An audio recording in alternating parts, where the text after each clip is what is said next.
Eu tenho uma palavra que está queimando o meu coração, não é agora, não é ontem, tem alguns dias, em alguns instantes de oração e lágrimas diante do Senhor, o Senhor colocou uma palavra ao meu coração e reafirmou na virada desse ano com uma experiência sobrenatural que o Senhor me fez viver. Na virada desse ano, eu estava comentando com o pastor Galdino hoje à tarde. Na igreja onde eu congrego, não tem a alegria de ter, como aqui, um culto da virada. Então fizemos um culto da virada na minha casa, né? Com a minha congregação lá. Eu, minha esposa, meus filhos, e tinha uma visitante que era minha sogra, que estava lá também, né? Enfim, começamos o culto. Eu não sei por que vocês deram risada. Começamos o culto, um culto, e começamos ali. Quem estava dirigindo o culto era a Sofia, minha filha mais velha, de 8 anos. E havia gente orando, e havia gente, cada um tendo uma oportunidade para se expressar. E eu fui orar por todos e dar também uma palavra. E quando eu fui dar uma palavra, eu confesso para você, eu sou muito franco e muito sincero. Eu fiz uma campanha de jejum e oração, colocando algumas coisas diante do Senhor, e essa campanha terminou, acho que faltando 1 dia ou 2 dias para terminar o ano. Eu apresentei algumas coisas com o Senhor, e como estava em fervor de jejum e oração, eu estava realmente, como diz, crente que Deus ia fazer algumas coisas antes de terminar esse ano. Eu estava na fé, eu estava na confiança, eu estava com o meu coração vibrante, eu estava ali na expectativa que qualquer momento isso acontecesse. E não aconteceu. E não chegou. E foi me dada a palavra, a última palavra do ano, e estava ali diante da minha família. Eu poderia simplesmente lamentar e dizer: olha, Deus não nos ouviu. Olha, nós fizemos o certo, nós oramos, jejuamos, cremos, mas Deus não atendeu a nossa oração. Foi quando eu comecei a falar sobre algo que Deus tinha colocado no meu coração, que é a gratidão. Porque a gratidão, ela vai além daquilo que te aconteceu positivo. A gratidão significa você ter fé e coragem para agradecer a Deus, mesmo quando as coisas não correram do jeito que você esperava. Mesmo quando as coisas não aconteceram do jeito que você estava programando. E eu comecei a dizer e falar sobre gratidão, e ali comecei a agradecer a Deus, até mesmo porque Ele não me atendeu. Eu não entendi o porquê, eu não compreendi o porquê, eu não sabia o porquê, mas eu estava agradecendo, dizendo: nós temos que agradecer a Deus todo o tempo, independente se entendemos ou não, se estamos vivendo aquilo que estamos querendo ou não. Quando foi neste momento, poucos minutos para a virada, começamos a orar. Quando começamos a orar, uma presença muito forte invadiu aquela sala. Eu sou muito temente a Deus para contar as coisas que vou contar aqui. De repente, apareceu um anjo naquela sala, todo de vestes brancas, resplandecente. Eu não conseguia ver o seu rosto, minha esposa também não conseguia ver o rosto. E aquela atmosfera mudou totalmente daquela sala. E quando aquela atmosfera mudou daquela sala, e nós começamos desde a Sofia, e todos nós começamos a sentir algo diferente. E aquele anjo estava em pé. E minha esposa, Deus tem um ministério com ela, com visão aberta. Ela falou: você está vendo? Eu falei: estou vendo. Esse anjo está aqui, ele é um ministro de Deus, ele está esperando um comando.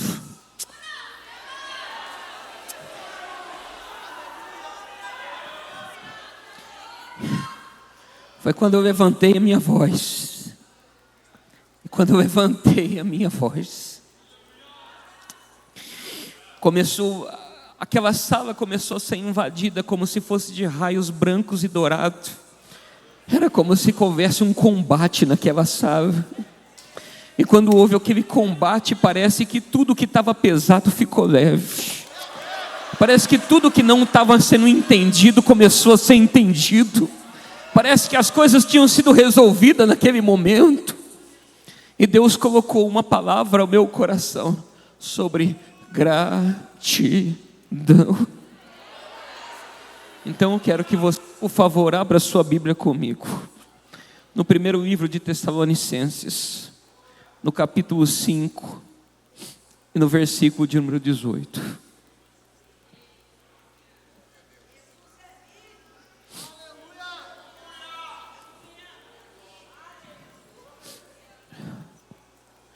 Primeiro Tessalonicenses, capítulo 5 e versículo de número 18, Bíblia que eu tenho em mãos, diz assim: em tudo dai graças, porque esta é a vontade de Deus em Cristo Jesus para convosco. Só mais um versículo em conexão, João 6.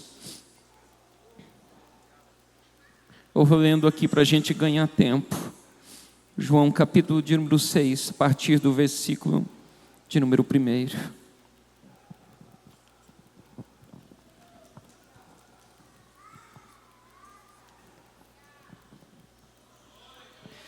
Depois dessas coisas, Jesus atravessou o mar da Galileia, que é o de Tiberíades, e grande multidão o seguia, porque tinham visto os sinais miraculosos que ele operava na cura dos enfermos. Então Jesus subiu a um monte e assentou-se ali com os seus discípulos. A Páscoa, festa dos judeus, estava próxima. Jesus, erguendo os olhos e vendo uma grande multidão que se aproximava, disse a Filipe: onde compraremos pão para toda esta gente comer? Ele perguntava isso somente para o testar, pois já sabia o que ia fazer. Respondeu Filipe: 200 denários de pão não bastariam para que cada um deles recebesse um pedaço. Outro dos seus discípulos, André, irmão de Simão Pedro, disse: está aqui um rapaz que tem 5 pães de cevadas pequenos e 2 peixinhos, mas o que é isso para tantas pessoas? Disse Jesus: mandai o povo assentar-se. Havia muita relva naquele lugar, e assentaram-se homens em número de quase 5.000. Então Jesus tomou os pães e deu graças e repartiu-os com os que estavam assentados, e fez o mesmo com os peixes. Quando estavam saciados, ele disse aos discípulos: recolham os pedaços que sobraram, para que nada se perca. Recolheram-nos e encheram 12 cestos de pedaços dos 5 pães de cevadas que sobraram aos que haviam comido. E você diz aleluia. Pode se sentar.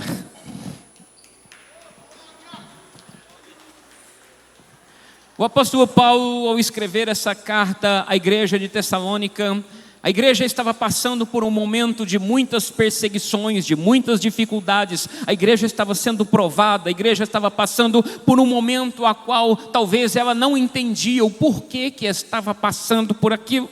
E o apóstolo Paulo escreve essa carta a Tessalônica para os preparar, para embutir nele algumas questões acerca da vida cristã. E ele fala sobre união, ele fala sobre perseverança, ele fala sobre algumas coisas que falam sobre a nossa vida cristã no dia a dia atual. Fala também sobre santidade e em um ponto fala sobre gratidão. Irmãos, a gratidão, ela tem que ser exercida em momentos que muitas vezes não se vê e não se enxerga motivos para agradecer. É quando nós desenvolvemos gratidão, até porque nós não vivemos por vista, nós vivemos por fé. E se nós vivemos por fé, e se nós acreditamos realmente no Deus a qual servimos, então nós desenvolvemos o sentimento de gratidão para que esse sentimento traga conexão com Deus,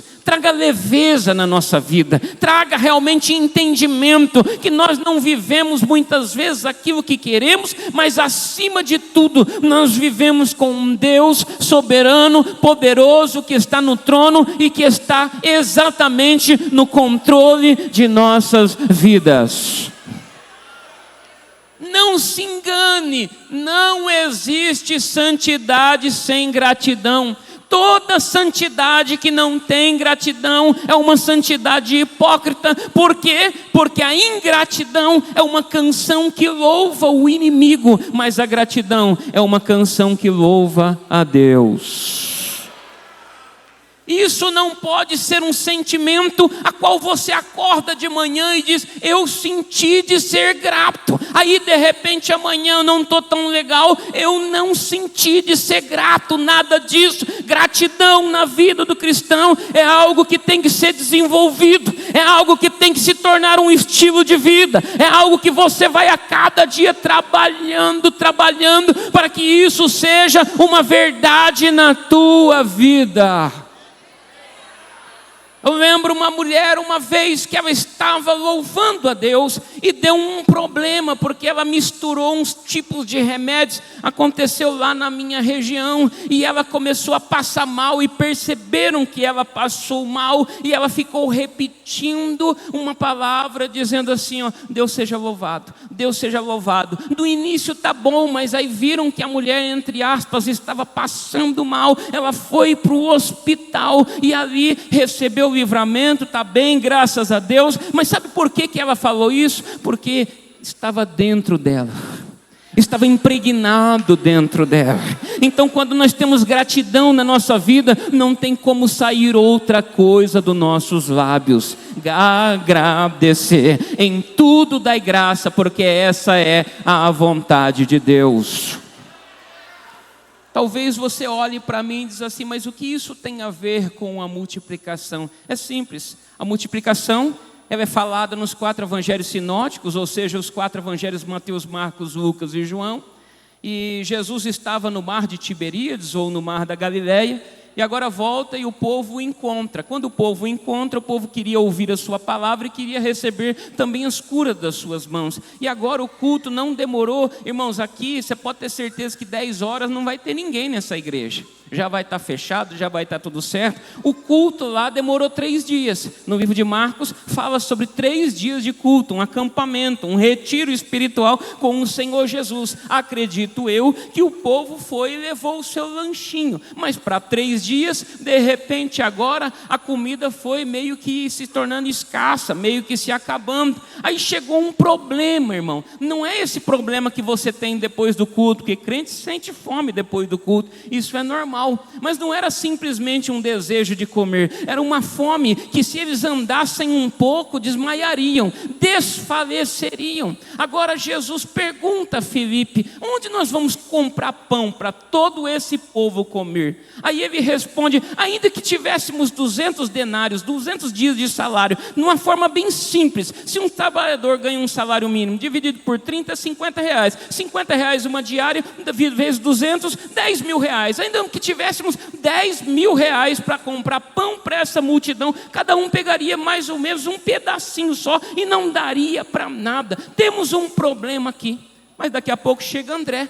Quando o André chega, ele diz assim: tem um menino aqui, e esse menino está oferecendo 5 pãezinhos e 2 peixinhos. Muito bom. Só que o mesmo André que apresentou o menino é o mesmo André que vai criticar o menino, porque ele diz assim: mas o que é isso para tanta gente? Sabe por quê, irmão? Porque tem gente que, além de não fazer nada, ainda critica quem faz. Tem gente, irmão, que não sabe arrumar solução, mas só sabe ver o problema.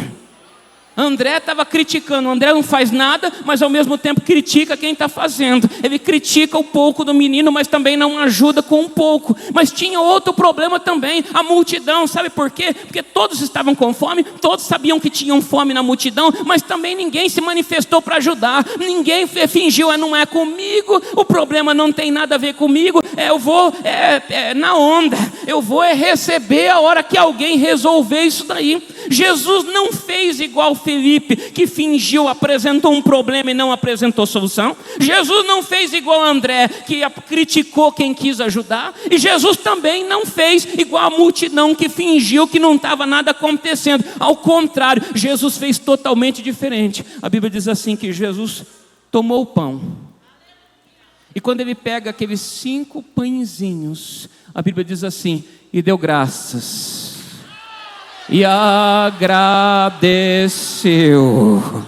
E quando ele agradeceu, o poder da multiplicação aconteceu. O poder da multiplicação só acontece para quem é grato. O poder da multiplicação só acontece para quem agradece. O poder da multiplicação é para quem não olha o que não tem, mas olha aquilo que tem, aquilo que recebeu. Porque o pouco pode se tornar muito na vida naquele e aquela que agradece. Então vamos agradecer.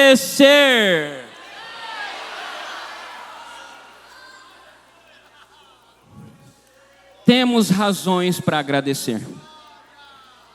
Eu queria que por uns segundos você olhasse nos retrovisores da vida e questionasse: será que eu tenho razões para agradecer? Eu tenho certeza, todos nós temos razões para agradecer. Todos nós temos motivos de sobra para agradecer. Davi disse: que darei ao Senhor pelos benefícios que tem me feito. Temos razões para agradecer. Então eu quero pregar uma palavra da parte de Deus. O tema dessa mensagem é razões para agradecer. Eu quero falar sobre 4 motivos simples, que são motivos que nós temos razões para agradecer, baseado na passagem da multiplicação de pães e peixes. A primeira razão que temos para agradecer é essa: porque Jesus sabe a nossa necessidade. Jesus sabe a nossa necessidade. O versículo de número 5 diz assim: e Jesus, vendo a multidão, fez uma pergunta: onde compraremos pão para todos comer? Jesus viu a multidão e, além da multidão, ele viu a necessidade da multidão. A multidão estava com fome, a multidão precisava se alimentar para se fortalecer. E como eu mesmo falei aqui essa noite, ele não fingiu que nada estava acontecendo. Jesus não disse assim: bom, não tem nada a ver comigo, eu vou pegar o meu e vou sair fora. Não tem nada, eu não tenho nada a ver com esse povo. Os discípulos queriam dar um jeito, dizendo assim: ó, libera esse povo, como diz, termina o culto aí e faz cada um ir para as aldeias comprar comida, porque senão esse problema vai acabar sobrando para a gente. Porque tem gente que é assim, irmão, quando você está com um problema, passa longe, passa e finge que não acontece. Mas Jesus não faz isso. Jesus não vai cortar a volta. Jesus não vai fingir que nada está acontecendo. Ao contrário, Ele vai ao teu encontro. Ele vai até onde você está. Eles estavam prontos para desmaiar de fome, ou seja, estavam no seu limite. Existem pessoas aqui essa noite que chegaram no seu limite.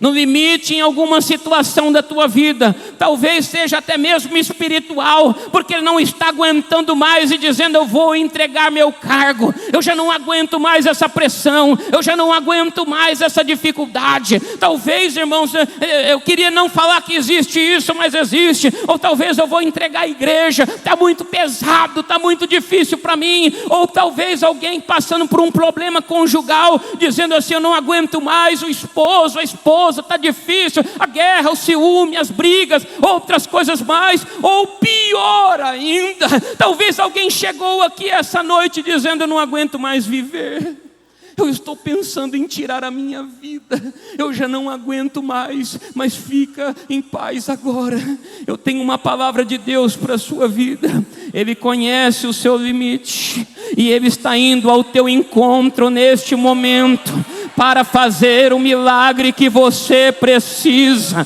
porque Ele é aquele que vai ao nosso encontro. Ele não desprezou, Ele disse: dai-lhes de comer, resolva esse problema, eu vou de encontro à situação. Alguém olha e diz: mas esse problema é insolucionável.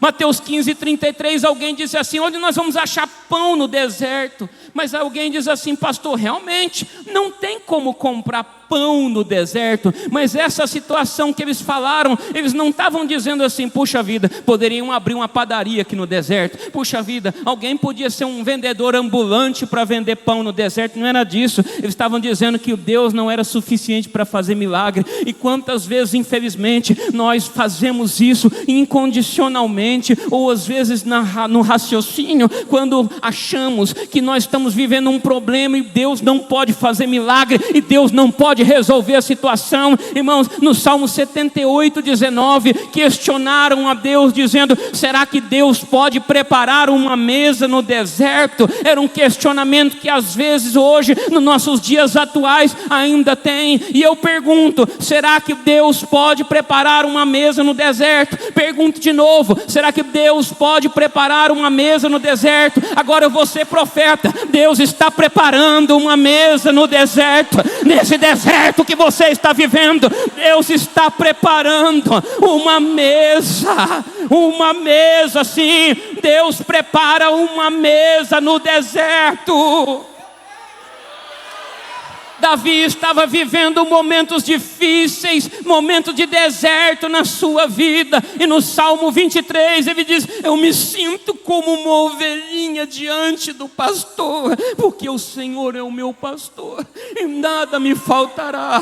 Ele me faz deitar em verdes pastos, Ele me guia águas tranquilas por amor do teu nome. Só que tem um porém.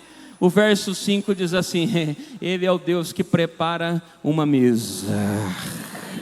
Ele é o Deus que prepara uma mesa. Ei, nessa mesa que Deus está preparando para você tem provisão. Nessa mesa que Deus está preparando para você tem multiplicação. Nessa mesa que Deus está preparando para você tem abundância. Nessa mesa que Deus está preparando para você não é qualquer mesa não. Mas talvez você está dizendo assim: pastor, aonde Deus vai preparar? Vai ser lá na lua? Vai ser lá debaixo da caverna, subterrâneo? Vai ser no meio do mato? Não vai ser não. Você pode ter sofrido em oculto, mas Deus vai te honrar em público. Eu vou falar de novo: você pode ter sofrido em oculto, mas Deus vai te honrar em público. Prepara uma mesa na presença dos meus inimigos. Prepara uma mesa para quem me apontou. Prepara uma mesa para quem me criticou. Prepara uma mesa para quem julgou. Prepara uma mesa para quem caluniou. Prepara uma mesa para quem falou de que não sabia. Prepara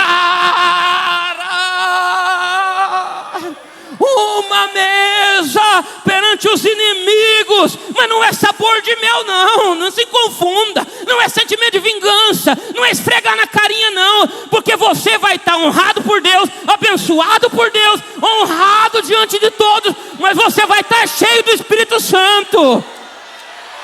Unge a minha cabeça com óleo.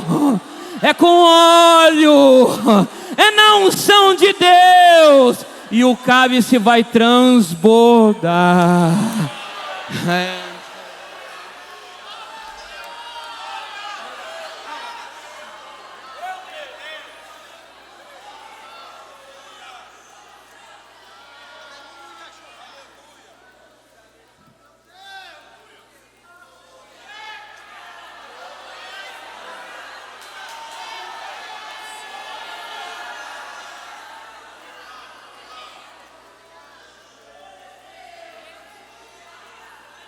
Temos razões para agradecer, porque Jesus está no controle. O versículo de número 6 diz assim: e Jesus perguntou: onde compraremos pães para todos comer? Aí o versículo continua dizendo: mas ele sabia o que iria fazer. Ele sabia o que iria fazer. Você não está na presença de um Deus desorientado. Você não está na presença de um Deus perdido. Você não está na presença de um Deus desinformado. Você não está na presença de alguém que não está ciente. Você está na presença do onisciente. aquele que sabe todas as coisas. Romanos 10:11 diz que aquele que nele crê jamais será confundido. Então ele sabe exatamente aquilo que está acontecendo. Mas a Bíblia diz assim: mas ele fez assim para o testar. Qual que é o problema? É que antes de ele fazer um milagre na nossa vida, ele nos testa.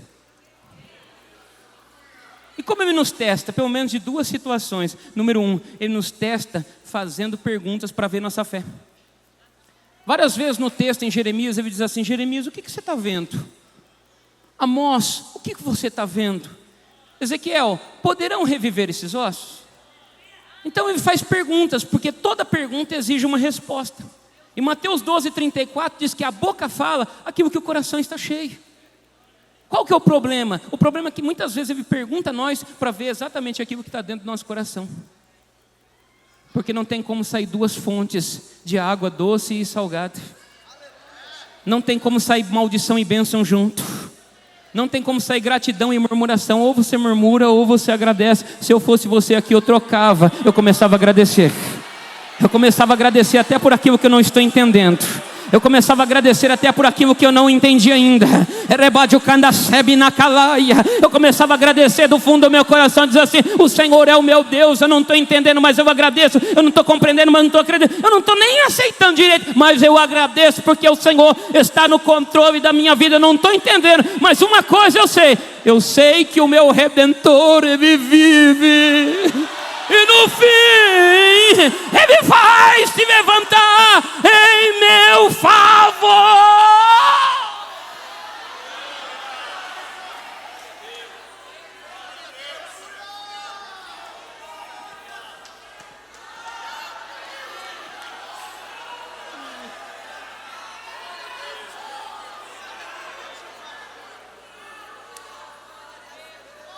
Ele nos testa, vendo a nossa perseverança. A Bíblia fala sobre Lucas 18, a parábola do juiz iníquo. Era um juiz que não temia Deus e nem homens, e uma mulher que ela era perseverante, e essa mulher clamou e insistiu tanto, que o juiz fez e atendeu o que ela pediu. E a parábola aplica-se dizendo assim: e o Senhor também não dará aquilo que os seus filhos clamam de dia e de noite. Ou seja, Ele está dizendo assim: ó, persevere naquilo que você está pedindo.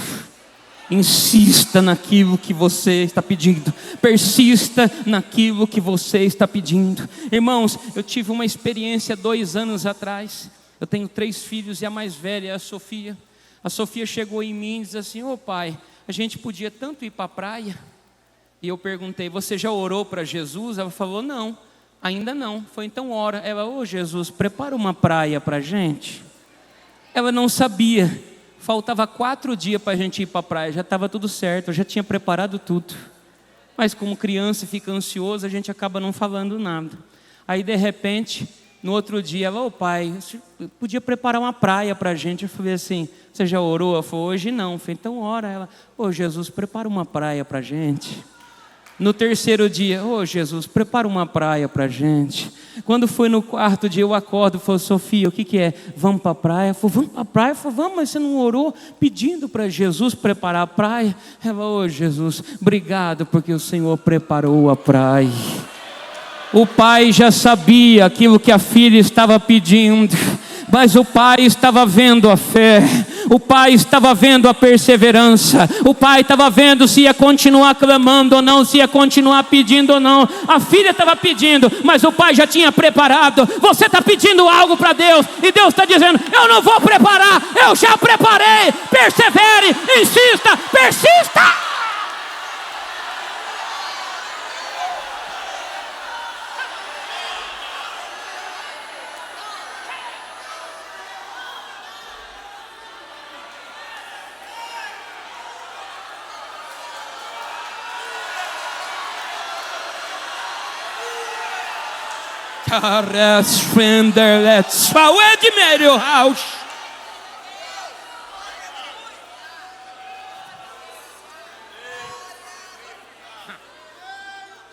Temos razões para agradecer.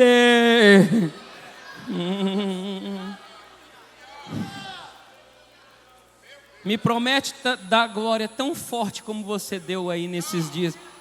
porque vai começar a esquentar o clima agora. Agora tem pimenta do céu. Temos razões para agradecer, porque Jesus honra a nossa disposição em obedecer. O versículo 10 diz assim: e ele mandou que todos se assentassem. Espera aí, pastor. Tinha uma multiplicação? Tinha pães? Sim. Tinha peixe? Sim. Mas qual foi a ordem de Jesus? Manda todo mundo assentar, e assenta em grupo de 50 e 100.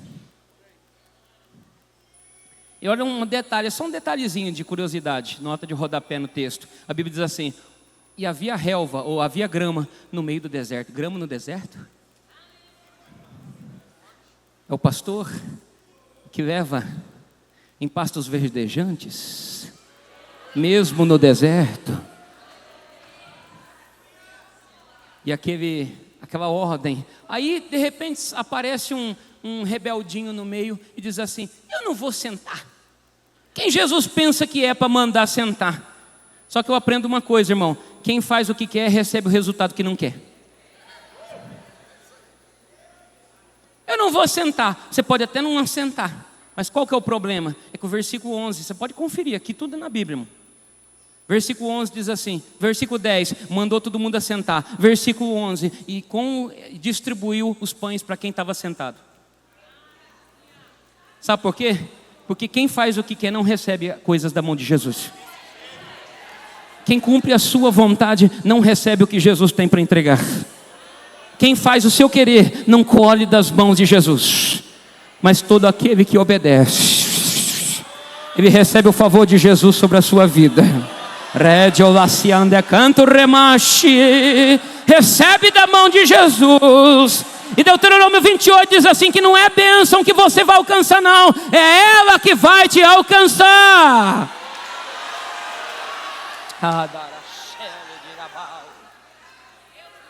Não existe gratidão sem obediência, e não existe obediência sem gratidão. Oh, glória a Deus, gratidão é fruto da obediência. Oh, glória a Deus. Em último lugar, para a gente ir para o final, porque onde Jesus coloca as mãos, há satisfação e abundância. Onde Jesus coloca as mãos, há satisfação e abundância. O versículo 12 diz assim: e todos ficaram saciados e recolheram 12 cestos de pedaço. Irmãos, gratidão traz satisfação. Repito, gratidão traz satisfação. Quem não se satisfaz nunca, existe uma coisa, tem uma ingratidão escondida ali. Tem uma ingratidão camuflada aqui, porque a gratidão traz satisfação. Irmãos, quem é grato, alegra pelo que tem. Quem é ingrato, reclama daquilo que não tem. A gratidão, ela libera uma substância chamada dopamina. Dopamina é a sensação do bem-estar. Bem-estar traz satisfação. Satisfação traz gratidão. Gratidão traz agradecimento. Agradecimento, dopamina. Dopamina, bem-estar. Bem-estar, satisfação. Gratidão, agradecer. Dopamina, bem-estar. Ou seja, é um ciclo na vida do grato. É um ciclo que vai se repetindo. É algo que vai vivendo. Se torna não um sentimento, mas um estilo de vida. Mas a ingratidão também traz coisas ruins, não precisa entrar no mérito. Mas se eu fosse você, eu começava a agradecer. Temos razões para agradecer. A gratidão, irmãos, a abundância só vem na vida daquele que tem gratidão por aquilo que já recebeu. Tem uma frase minha que diz assim: a gratidão é o imã para o próximo milagre. Sabe por quê, irmão? Você já deu um presente para alguém e você viu no rosto, eu vou usar uma expressão mais chula aqui, você olhou na cara da pessoa e viu que a pessoa não gostou? Você já deu um presente? Você já teve essa infeliz experiência? Você dá um presente, você vê na cara da pessoa que a pessoa não gostou? Seja sincero para mim, apesar que as suas expressões microfaciais vão te denunciar. Você sentiu vontade de dar outro?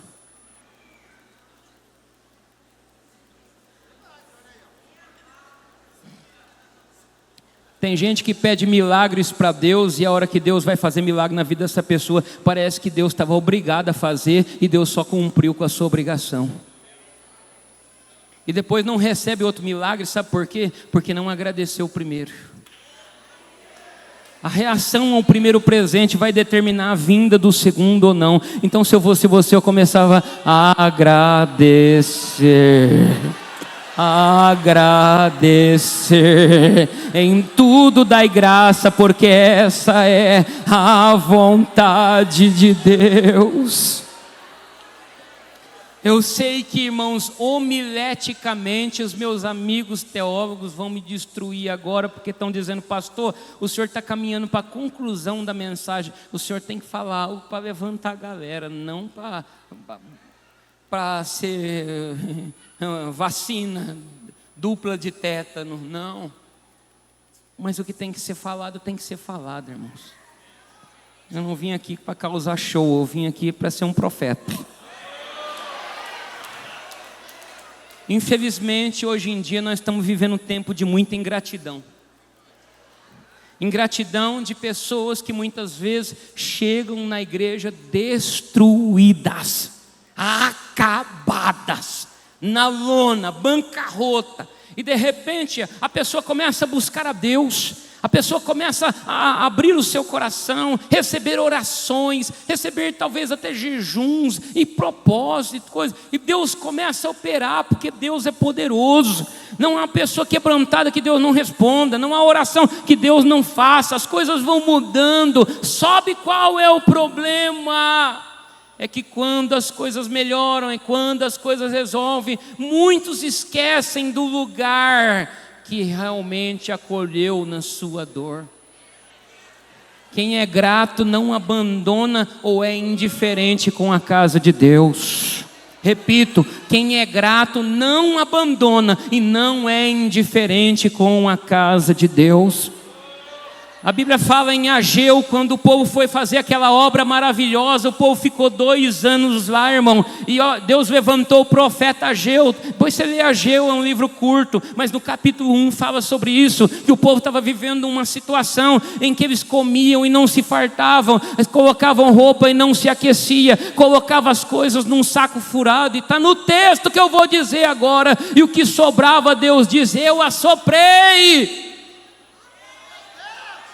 E qual que é a solução? Qual que é o causador de toda essa problemática? É simples. O povo, ele diz assim: deixaram deserto a minha casa.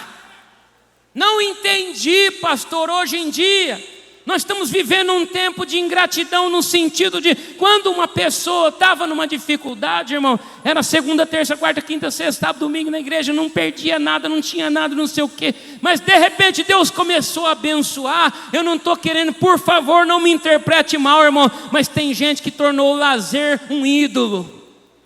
A pessoa sai todo domingo, a pessoa sai todo final de semana, ela já não tem tempo mais para congregar, ela já não tem tempo mais para vir na igreja, ela já não tem tempo para adorar a Deus. Isso é lícito, faça isso, mas não esqueça a casa de Deus.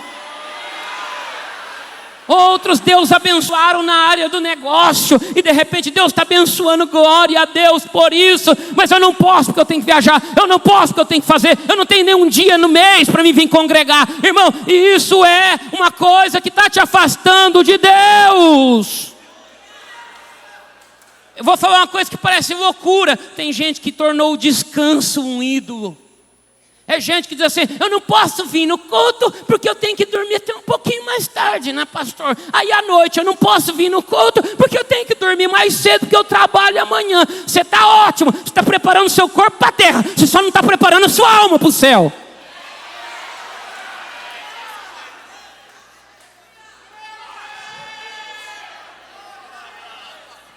Outros, avareza.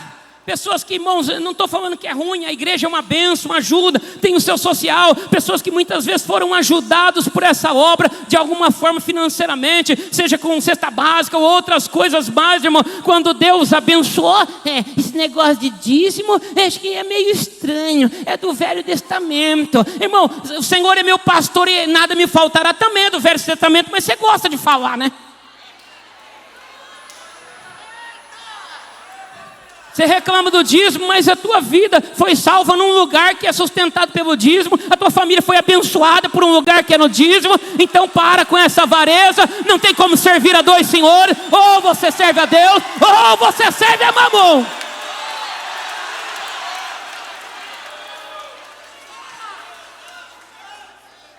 Você não tem tempo, você tem falta de prioridade na tua vida, é ingratidão. Mas nessa noite eu tenho um conselho para você: comece a agradecer. Jesus curou 10 leprosos, mas só um voltou para agradecer. Ou seja, 10 procuraram uma solução, mas entre eles um queria solução e queria salvação. Porque uma coisa é receber uma solução, outra coisa é viver uma vida de milagre. Outra coisa é viver uma vida com Deus. Outra coisa é viver uma vida com o Senhor. Se coloque em pé.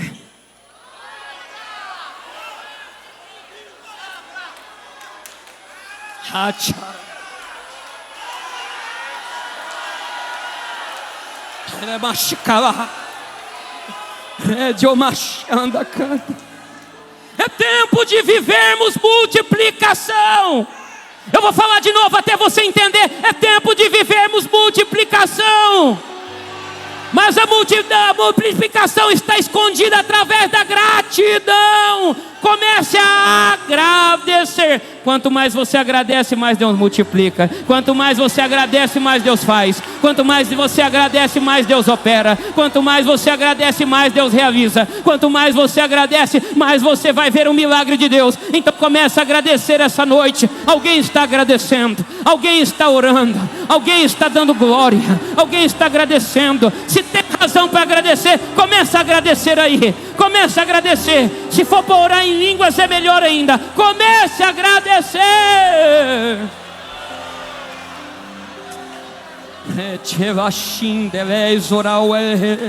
Deixa eu ver se tem alguém agradecendo aqui.